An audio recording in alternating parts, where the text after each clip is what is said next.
HTML attributes, the power of element. তাহলে students, তোমরা যেখানে এখানে দেখতে পাচ্ছ কি HTML attributes নিয়ে আজকে আমি ক্লাসটা করাবো। HTML attributesটা কি, এর আগের দিনের আমি পার্ট ওয়ান ক্লাসে অলরেডি আমি তোমাদের এলিমেন্ট সম্বন্ধে এবং HTML এর টোটাল ইন্ট্রোডাকশনটা আমি তোমাদেরকে দিয়েছিলাম। যারা তোমরা পার্ট ওয়ান ক্লাসটা এখনো দেখোনি তাদেরকে আমি বলবো যে তোমরা এই ক্লাসটা দেখার আগে পার্ট ওয়ান ক্লাসটা একটু দেখে নাও, তাহলে এই পার্ট টু এই ক্লাসটা তোমরা বুঝতে পারবে। তাহলে এইবার HTML attributes তাহলে কোনটা, HTML attributes সম্বন্ধে আমরা আজকে চলো দেখে নিই যে HTML attributesটা কাকে বলে। দেখো, HTML attributes হচ্ছে কি করে, অ্যাডিশনাল ইনফরমেশন দেয় HTML এলিমেন্টের। কি বললাম, HTML যে এলিমেন্টগুলো ইউজ হয়, মানে ট্যাগের মধ্যে যে কমান্ডগুলো ইউজ হয় সেগুলোকে এলিমেন্ট বলা হয়। এবার সেই এলিমেন্টগুলোকে যদি ডিসক্রাইব করতে হয়, তার যদি কোনো অ্যাডিশনাল কোনো ইনফরমেশন তাকে দিতে হয়, তাহলে কিন্তু আমরা যে ভ্যালুটা আমরা ইউজ করি সেটা হচ্ছে কি এখানে অ্যাট্রিবিউটস হিসেবে কাজ করে, সেটাই হলো attributes. They are placed within the starting tag of an element and appear as name value pairs, যেটা ওই ট্যাগের মধ্যেই আমাদেরকে দিতে হচ্ছে। ট্যাগের বাইরে কিন্তু হবে না, ট্যাগের মধ্যেই কিন্তু দিতে হবে। যেরকম সিনট্যাক্সটা দেওয়া আছে দেখো, এলিমেন্ট, আমি একটা সিম্পল একটা সিনট্যাক্স মানে আমি একটা স্ট্রাকচার করেছি যেটা দিয়ে তোমরা ক্লিয়ারলি বুঝতে পারবে। দেখো, এলিমেন্ট মানে হচ্ছে যে এলিমেন্টটা আমি এখানে লিখেছি, অ্যাকচুয়ালি সেই এলিমেন্টটা হচ্ছে ট্যাগের নামটা। ধরো H1 হতে পারে বা H2 ট্যাগ হতে পারে বা হচ্ছে কোনো ইমেজ ট্যাগ হতে পারে, যা খুশি। এইবার সেটার পরে একটা স্পেস দিয়ে দেখো অ্যাট্রিবিউটের নাম দিতে হবে। অ্যাট্রিবিউট মানে আমি বললাম যে কোনো একটা এলিমেন্টকে যদি ডেসক্রাইব করার জন্য যে আমার এটা দিতে হবে, যে ইনফরমেশনটা আমাকে দিতে হবে, যে এক্সট্রা করে তার ফিচার্সটাকে আরো গ্রো আপ করার জন্য যে ভ্যালুটা তাতে আমাকে পুট করতে হবে, সেইটা হচ্ছে কি অ্যাট্রিবিউট। যেমন ইংলিশে অ্যাডজেক্টিভ যেরকম হয়, কোনো একটা নাউনের তার ক্যারেক্টারিস্টিক বা তার ফিচার্সটাকে জানার জন্য আমরা যেটা ইউজ করি। যেমন ধরো একটা বিগ এলিফ্যান্ট, তাহলে কি বিগ এলিফ্যান্ট, তাহলে এলিফ্যান্টের আগে আমরা বিগ দিচ্ছি, তাহলে বিগটা কি করছে, ডিনোট করছে কি এলিফ্যান্ট যে এলিমেন্টটা তার ফিচার্সটাকে কিন্তু এলাবোরেট করে দিচ্ছে, মানে ডেসক্রাইব করে দিচ্ছে। তাহলে তাহলে ওই যে বিগ যে শব্দটা সেটা হলো ওই এলিফ্যান্টের হচ্ছে অ্যাট্রিবিউট বলা চলে। মানে তোমাদের বোঝানোর জন্য আমি একটা এক্সাম্পল দিলাম। তাহলে এইবার element attribute 1 equal to value 1 এভাবে দিতে হবে, আবার স্পেস দিয়ে অ্যাট্রিবিউট 2 ভ্যালু 2 এবার দিতে হবে। এইভাবে দিয়েও ট্যাগের বন্ধ করে আবার যেরকম অ্যাজ ইট ইজ ট্যাগ বন্ধ করতে হয় সেরকমই এলিমেন্ট ট্যাগটা বন্ধ হয়ে যাচ্ছে। এটা হচ্ছে HTML অ্যাট্রিবিউটস এর সিনট্যাক্সটা। এর পরের যেটা আমি এখানে দিয়েছি দেখো, এলিমেন্ট HTML অ্যাট্রিবিউটস প্রধানত দু রকমের। কি বললাম, প্রধানত দু রকমের হচ্ছে অ্যাট্রিবিউটস আছে। একটা হয় গ্লোবাল অ্যাট্রিবিউটস, একটা হয় স্পেসিফিক অ্যাট্রিবিউটস। একটা হয় গ্লোবাল অ্যাট্রিবিউটস, একটা হয় স্পেসিফিক অ্যাট্রিবিউটস। তো গ্লোবাল অ্যাট্রিবিউটস কোনগুলো, যেগুলো গ্লোবালি অ্যাক্সেস করা যাবে, মানে থ্রু আউট দ্য প্রোগ্রাম আমি অ্যাক্সেস করতে পারবো। আমরা এর আগেও আমি সি সি জাভা এইসব প্রোগ্রামিং এ, পাইথন এগুলো প্রোগ্রামিং আমি বলেছিলাম গ্লোবাল সম্বন্ধে, একই কনসেপ্ট তো একই আছে। এবার আর কিছু আছে স্পেসিফিক ভাবে ইউজ হয় এমন কিছু অ্যাট্রিবিউটস আছে। তাহলে আমরা এবার দেখে নিই এগুলোর সম্বন্ধে ডিটেলসটা, যে কোনটা গ্লোবাল কোনটা স্পেসিফিক। দেখো, প্রথম হচ্ছে গ্লোবাল অ্যাট্রিবিউটস। গ্লোবাল অ্যাট্রিবিউটস হচ্ছে আমি এখানে চার্ট করে দিয়েছি যেগুলো গ্লোবাল অ্যাট্রিবিউটস, যেগুলো ওভারঅল থ্রু আউট দ্য প্রোগ্রামে কিন্তু কাজে লাগছে। কিরকম, যেমন ধরো আইডি আইডি হচ্ছে কি করে, একটা ইউনিক আইডেন্টিফায়ার হিসেবে কাজ হয়। এলিমেন্টের একটা ইউনিক আইডেন্টিফায়ার, যেমন প্রাইমারি কি হয় সেরকম একটা unique identifier used for styling the with CSS এর সাথে এই আইডিটা ইউজ হয়। স্ক্রিপ্টিং যেটা আছে সেটা হচ্ছে এইখানে আইডিটা সেক্ষেত্রে ব্যবহার হয়। আমি আইডি নিয়ে দেখাবো প্র্যাকটিক্যাল যখন আমি করব এর পরবর্তী ক্লাসগুলোতে, আমি আইডি নিয়ে আরো ডিটেলসে বলবো। আজকে এখন পর্যন্ত শুধু এইটুকুনো জেনে রাখো যে আইডি হচ্ছে একটা গ্লোবাল অ্যাট্রিবিউটস, যেটা হচ্ছে কি কোনো এলিমেন্টের ইউনিক আইডেন্টিফায়ার। তার এক্সাম্পল আমি দিয়েছি নিচে দেখো, পি আইডি ইকুয়াল টু, আমি পি যে ট্যাগটা প্যারাগ্রাফ ট্যাগের আইডি নাম নিয়েছি মাই প্যারাগ্রাফ, সেটা দিয়ে আমি ডিনোট করছি ওই পি ট্যাগটাকে। কারণ ইউনিক আইডেন্টিফায়ার কি, মাই প্যারাগ্রাফ, মানে পি ট্যাগের একটা আরেকটা নাম হয়ে গেল মাই প্যারাগ্রাফ, মানে অনেকটা নাউন আর প্রোনাউনের মতো। নাউনকে বোঝানোর জন্য যেমন প্রোনাউন ইউজ করি, ঠিক সেরকমই নাউন হচ্ছে এখানে পি, প্রোনাউন হচ্ছে মাই প্যারাগ্রাফ। এরপরে হচ্ছে ক্লাস। ক্লাসও ওই একই রকমের, যেটা আমরা সিএসএস স্ক্রিপ্টিং ল্যাঙ্গুয়েজ সাথে আমরা ব্যবহার করব, যেটা কি হয় যে assign one or more class name to an element, মানে একটা এলিমেন্টে আমরা কি করতে পারি, একটা অথবা অনেকগুলো কিন্তু ক্লাস নাম আমরা ইউজ করতে পারি। এটা গেল। এরপরও দেখো এখানে আমি দিয়েছি টাইটেল, প্রত্যেকটার এক্সাম্পল কিন্তু নিচে নিচে দেওয়া আছে, ঠিক আছে। এবার টাইটেল, টাইটেল হচ্ছে একটা ট্যাগ, যে টাইটেল ট্যাগে কি হচ্ছে যে প্রোভাইডস, মানে টাইটেল একটা attributes provide additional information about an element that is displayed as a tool tip when hovering over the element. যেমন ধরো ইমেজ একটা ট্যাগ নিলাম, সেখানে আমি কি করলাম, টাইটেল দিলাম। মানে টাইটেল বলতে ইমেজের উপরে যখন তুমি মাউস কার্সারটা নিয়ে যাবে, তখন সেই ইমেজের নামটা বা যেটাই লিখবে সেটা ওখানে দেখাবে ইনফরমেশনটা, ঠিক আছে। সেটাই হচ্ছে কি টাইটেল অ্যাট্রিবিউট। তারপরে সেটা অ্যাকচুয়ালি কি হয়, ইমেজ ট্যাগের মধ্যে এটা ইউজ হয়। এরপরে স্টাইল, স্টাইল কি specifies an inline style for an element.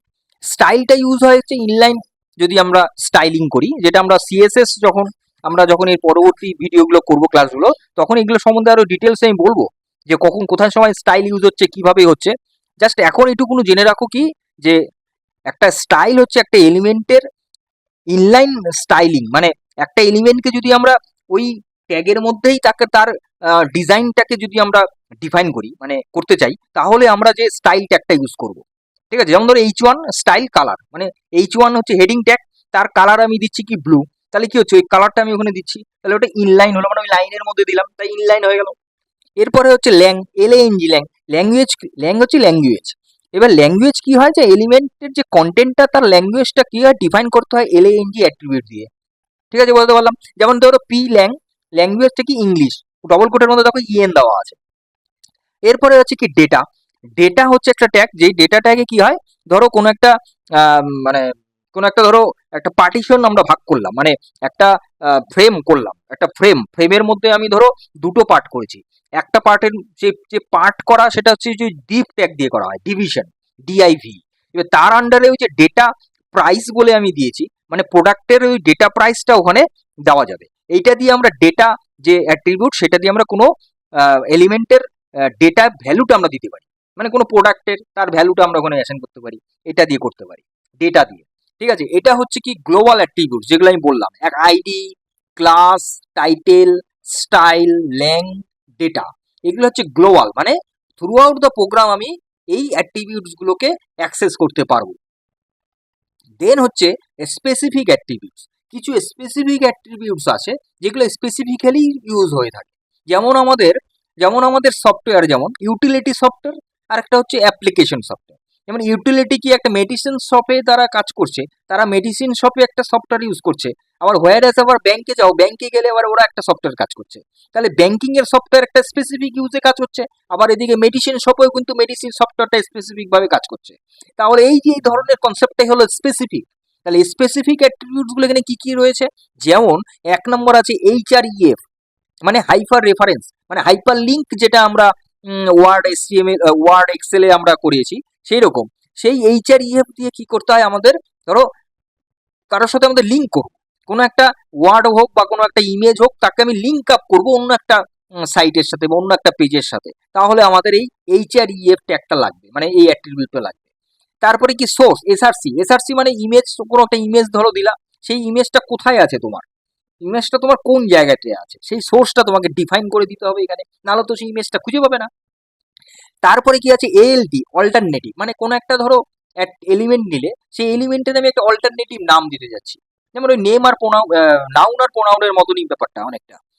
তারপরে টার্গেট মিনস কি, টার্গেট মিনস হচ্ছে তুমি যে যে হাইপার লিঙ্ক করলে, ওই যে HREF করলে, সেই যে পেজটা যে লিঙ্ক আপ হয়ে যে পেজটা ওপেন হবে, সেটা যদি আমরা কি হয় টার্গেট ব্ল্যাঙ্ক করে দিলে কি হবে, ওই সেম ট্যাবের মধ্যেই কিন্তু ওপেনিং হবে, নতুন করে কোনো ট্যাবও কিন্তু ওপেন হবে না, ঠিক আছে। মানে নতুন করে কোনো একটা ট্যাব হবে না, ওই একটা ট্যাবের মানে একটা উইন্ডোর মধ্যে আবার ওইটার উপরেই ওটা চলে আসবে। এটা হচ্ছে কি টার্গেট। তারপরে টাইপটা কি, টাইপটা হচ্ছে যে আমরা যখন কোনো একটা ধরো ইনপুট নেব, সেইখানে আমাদের টাইপ দিতে হয়, যে ইনপুট টাইপটা কিসের, টেক্সট না নাম্বার না কি আছে না ডেট না কি জিনিস, সেটা হলো আমরা ওই ইনপুট টাইপ, মানে ইনপুট ট্যাগের মধ্যেই কিন্তু এই টাইপটা ইউজ করতে হচ্ছে, ওর জন্য এটা স্পেসিফিক ভাবে ইউজ হচ্ছে। তারপরে ভ্যালু, ভ্যালু যেমন একই রকমের ইনপুট ট্যাগের মধ্যে ভ্যালুটা দিতে হয়, যে ভ্যালুটা তোমার কি, মানে তুমি ধরো ইনপুটে তুমি তোমার নাম দিতে যাচ্ছ না ফাদার্স নেম দিতে যাচ্ছ না কি দিতে যাচ্ছ, সেটা যদি ওখানে লিখে দেই যে এন্টার ইওর নেম, তাহলে এন্টার ইওর নেম লেখাটা ওখানে শো করবে, তাহলে সেটা ভ্যালুটা তোমাকে ইনপুট ট্যাগের মধ্যে দিতে হচ্ছে। তাহলে এই যে ভ্যালু ট্যাগটা তাহলে ইনপুটের জন্য স্পেসিফিক ইউজ হচ্ছে, তাহলে এর জন্য এগুলো হচ্ছে স্পেসিফিক অ্যাট্রিবিউটস। ঠিক আছে, এরপরে যেটা আছে সেটা হলো কিছু ইম্পর্টেন্ট কনসিডারেশন আছে, মানে কিছু ইম্পর্টেন্ট জিনিস যেগুলোকে অবশ্যই মাইন্ড আপ করতে হবে। কিরকম? এক নম্বর হচ্ছে অ্যাকচুয়ালি হচ্ছে যে যদি অ্যাট্রিবিউটের নামটা তোমরা যদি বড় হাতের দাও কি ছোট হাতের দাও, সেটা কোনো এখানে সেটা কোনো ম্যাটার করে না, কিন্তু যেটা রেকমেন্ড করা হয় কি ছোট হাতেরই দেওয়াটাই বেটার। এরপরে কি multiple attributes can be used on a single element, মানে একটা এলিমেন্টের মধ্যে মাল্টিপল অ্যাট্রিবিউট কিন্তু আমরা ইউজ করতে পারি। কিভাবে? ওই যে একটু আগে দেখলাম আমরা যে একটা এলিমেন্ট একদম প্রথমে যখন আমি দেখিয়েছিলাম, দেখো এলিমেন্টের পরে যে অ্যাট্রিবিউট নামগুলো দিয়েছি মাঝখানে একটা স্পেস দিয়েছি, কিন্তু অ্যাট্রিবিউট 1 স্পেস, অ্যাট্রিবিউট 2 স্পেস, ওই যে ফাঁকা, ওই ফাঁকাটা দিতে হবে, কোনো সেমিকোলন কমা কিছু না। তারপর আরেকটা জিনিস কি, আরেকটা জিনিস করতে হবে যে কিছু অ্যাট্রিবিউটস আছে তাদের ভ্যালু লাগে, আর কিছু অ্যাট্রিবিউটস কোনো ভ্যালু না দিলেও চলে, ব্ল্যাঙ্ক থাকলেও চলে। তারপরে এগুলো আমি পরে যখন আরো এগুলা পরবর্তী ক্লাসগুলোতে এগুলো নিয়ে আরো ডিটেলস আলোচনা করব। এরপরে হচ্ছে the value of an attribute must be, অবশ্যই হ্যাঁ ডবল কোট অথবা সিঙ্গেল কোট, কোটেশনের মধ্যে কিন্তু দিতে হবে ভ্যালুটা, অ্যাট্রিবিউটের যে ভ্যালুটা দিতে হবে সেটা অবশ্যই ডবল কোট বা সিঙ্গেল কোটের মধ্যেই কিন্তু দিতে হবে। এটা কিছু ইম্পর্টেন্ট কনসিডারেশন খেয়াল রাখতে হবে।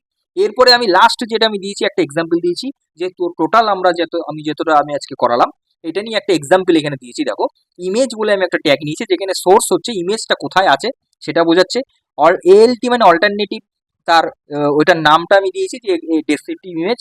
তারপরে টাইটেল দিয়েছি, মানে ওর উপরে কার্সর নিয়ে গেলে শো করবে ইমেজ ডিটেল। তার একটা উইথ আছে, উইথ মানে তার চওড়াটা ইমেজের, আর হাইটটা মানে ইমেজের হাইটটা কত। দেখো ওখানে ভ্যালুগুলো দেখো খেয়াল করো ডবল কোটের মধ্যে আছে, আর প্রত্যেকটা অ্যাট্রিবিউটের মাঝখানে স্পেস আছে, এবং প্রত্যেকটা অ্যাট্রিবিউট কিন্তু ছোট হাতের আছে।